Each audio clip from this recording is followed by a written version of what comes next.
Mataram to all of you and my dear students too. Welcome back. As you know, I can't change the direction of wind, but I can adjust my sail to always reach my destinations.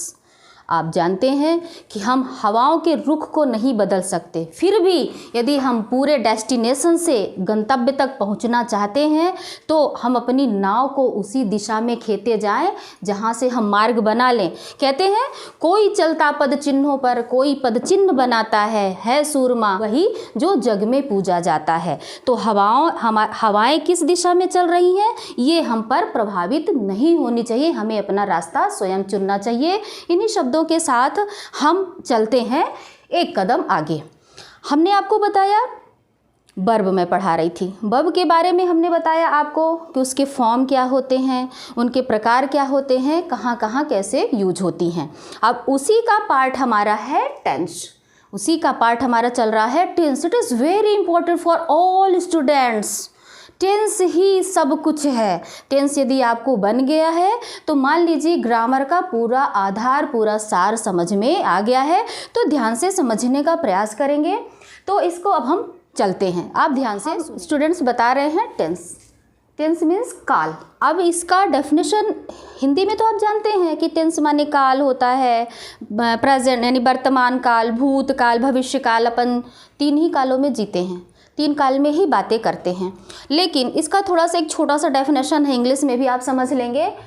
Tense change the form of the verb to express the time of an action.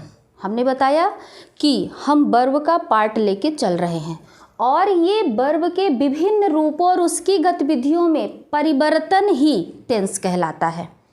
Tense क्या होता है? क्रियाओं का कई रूपों में परिवर्तन और उनका यूज़ ही क्या होता है? टेंस कहलाता है। अब ये कि कितने प्रकार के टेंस होते हैं हम आपको बताते हैं। तो टेंस होते, it has three part, it has three parts. ठीक, कौन कौन से पार्ट हो गए ध्यान देंगे आप?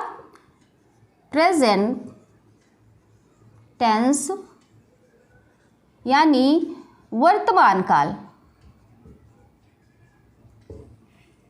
Second past tense, past tense यानी भूतकाल यानी जो बीत गया हो। एंड थर्ड फ्यूचर टेंस, भविष्यकाल, वो घटनाएं जो भविष्य में होती रहती हैं, जो भविष्य में होने वाली होती हैं, वो भविष्यकाल के अंतर्गत आती हैं। तो ध्यान आपको देना है, प्रेजेंट काल में बहुत सारी चीज़ें जो वर्तमान में चल रही होती हैं। तो वर्तमान में जो चलती होती हैं, जैसे अपन काम कर रहे हैं, हम पढ़ा रहे हैं तो ये वर्तमान की है। यदि पढ़ा रहे थे तो वो हमारा हो जाता भूतकाल। और फ्यूचर में पढ़ाएंगे, ऐसा करेंगे, हम आगे जाके डॉक्टर बनेंगे, इंजीनियर बनेंगे, आपके एम्स होते हैं। ये चीज़ें जो होती हैं, जो घटनाएं भविष्य में होने वाली होती हैं, उसे हम फ्यूचर टेंस के अंतर्गत रखते हैं।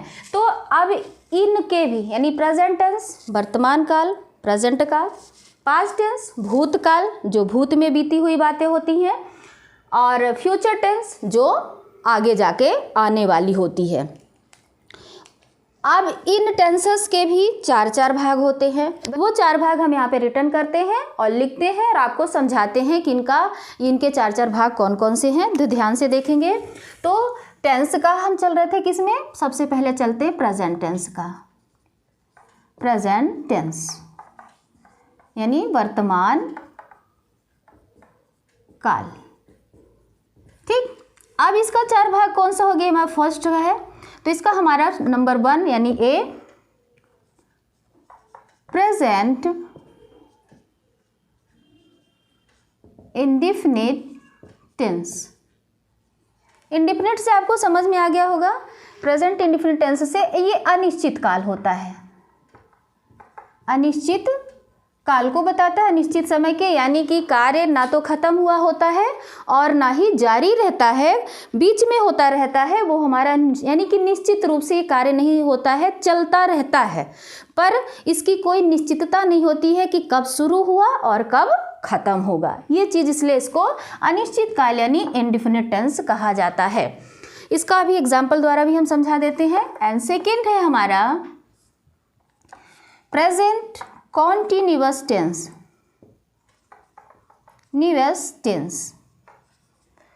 इसके नाम से ही कॉन्टिन्यूअस यानी जो जारी रहता है। इसमें क्या होता है कि सेंटेंस जो कार्य हमारा होता है, क्रिया जो होती है वो जारी रहती है, जारी रहना। ठीक, कार्य क्या होता है? जारी रहना। समझते चलेंगे। नेक्स्ट है हमारा प्रेजेंट परफेक्ट टेंस, यानी कि कार्य क्या होता है? पूर्ण हो जाता है ना। कार्य क्या होता है? पूर्ण होना। ठीक, और इसमें फोर्थ है हमारा प्रेजेंट परफेक्ट कॉन्टिन्यूअस टेंस। इसमें कार्य जारी रहता है, जारी रहने के समय के साथ कार्य जारी रहना, समय के साथ कार्य जारी रहता है। ठीक है ना। ये अब आपको समझ में आ गया। इसी प्रकार से हमारे नेक्स्ट जो आएंगे पास्ट टेंस के, तो past indefinite tense, past continuous tense, past perfect tense, past perfect continuous tense. इनको हम एक एक एग्जाम्पल से समझाते हैं। इनको एक एक एग्जाम्पल से समझा रहे हैं। तो एक ही टेंस से हम आपको क्रिया का परिवर्तन, हमने जैसे बताया भी टेंस होता क्या है? क्रियाओं का विभिन्न काल में परिवर्तन ही टेंस कहलाता है। तो जो इसके भाग आ गए हैं हमारे, ये 4 प्रकार के हमको दिखाई दे रहे हैं, इनका क्रियाओं में परिवर्तन वो हम आपको बताते हैं। वो चीज़ है जैसे आपका वे फुटबॉल खेलते हैं। ठीक है ना। बहुत सिंपल सा एग्जाम्पल दे रहे हैं। तो सबसे पहले हम किसका एग्जाम्पल दे रहे हैं? अब आपको इसका ट्रांसलेशन बताते हैं। हो जाएगा दे प्ले फुटबॉल। ठीक है ना। ये कार्य क्या है? निश्चित काल है, खेलते हैं। ये क्या हो गया है? Present indefinite tense. ठीक, क्या हुआ? Present indefinite tense. आपको आता भी है कि present change the sentences into present continuous tense और प्रेजेंट परफेक्ट टेंस और प्रेजेंट परफेक्ट कॉन्टिन्यूअस टेंस। तो इसी सेंटेंसेस का किस प्रकार से परिवर्तन होता है वो भी सीख सकते हैं। अब यहाँ पर एक एग्जाम्पल दे रहे हैं। तो वे फुटबॉल खेलते हैं, यहाँ पे हो गया यदि वे फुटबॉल खेल रहे हैं, दे आर प्लेइंग फुटबॉल। ठीक है ना। ये किस टेंस का हो गया हमारा? Second present continuous tense. ये एग्जाम्पल दे रही हूँ यहाँ पे, एग्जाम्पल देखते जाएंगे आप। एंड हमारा ये ए ले लीजिए एक एग्जाम्पल, ये बी का एग्जाम्पल। ठीक, यहाँ से ऐसे देख लीजिए, यहाँ से ऐसे। अब यहाँ का एग्जाम्पल हमारा आ रहा कैसे? वे फुटबॉल खेल चुके हैं, वे फुटबॉल खेल चुके हैं, तो दे हैव प्लेड फुटबॉल। ये कौन सा टेंस हो गया हमारा? Present perfect tense. ठीक। एंड फोर्थ, वे 1 घंटे से फुटबॉल खेल रहे हैं, वे 1 घंटे से फुटबॉल खेल रहे हैं। दे हैव बीन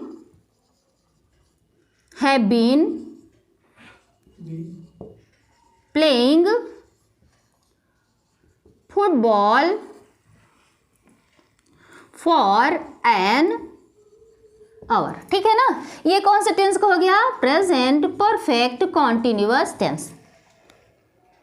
अब आपको समझ में आ गया होगा, यहाँ पे क्रिया हमारा फर्स्ट रूप में है, यहाँ पे आईएनजी फॉर्म में है, यहाँ पास्ट पार्टिसिपल में है और यहाँ पे समय के साथ पार्टिसिपल में है, यानी कि आईएनजी फॉर्म में है। तो बदल क्या रहा है सभी टेंसेस में? सभी टेंसेस में इन सभी जो हमारे ये पार्ट आ रहे हैं, इनमें आपका क्या बदल रहा है? वर्ब बदल रहा है, वर्ब का फॉर्म बदल रहा है।